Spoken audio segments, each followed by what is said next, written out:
ന്യൂസിൽ കണ്ട ഐമക് എന്താണ്? India middle east Europe economic corridor project എന്നതാണ് പൂർണ്ണരൂപം. 2023 സെപ്റ്റംബറിൽ ന്യൂഡൽഹിയിൽ വെച്ച് നടന്ന G20 ഉച്ചകോടിയിൽ വെച്ചാണ് ഒപ്പുവെച്ചത്. India, America, Saudi Arabia, UAE, France എന്നിവയ്ക്കിടയിൽ മിഡിൽ ഈസ്റ്റ് വഴി യൂറോപ്പുമായി ഇന്ത്യയെ ബന്ധിപ്പിക്കുന്ന ഒരു റെയിൽ ഷിപ്പിംഗ് ഇടനാഴി വികസിപ്പിക്കുന്നതിനുള്ള ഒരു ധാരണാപത്രമായിരുന്നു അന്ന് ഒപ്പുവെച്ചത്.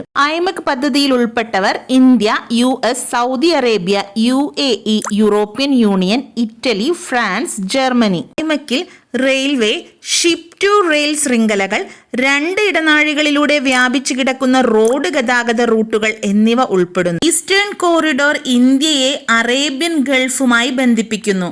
അതുപോലെ നോർത്തേൺ കോറിഡോർ ഗൾഫിനെ യൂറോപ്പുമായി ബന്ധിപ്പിക്കുന്നു.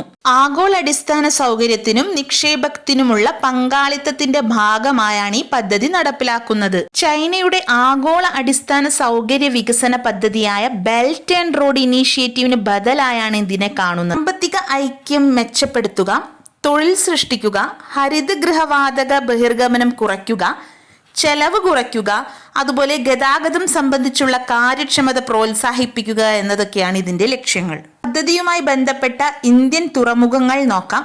Mundra Gujarat, Kandla Gujarat, Jawaharlal Nehru port trust Navi Mumbai. 2024 ജൂണിൽ ഇറ്റലിയിൽ നടന്ന G7 ഉച്ചകോടിയിലും ഐമക് പോലുള്ള അടിസ്ഥാന സൗകര്യ വികസന പദ്ധതികൾ ഊർജിതമാക്കാനുള്ള പ്രഖ്യാപനം നടത്തിയിട്ടുണ്ടായിരുന്നു.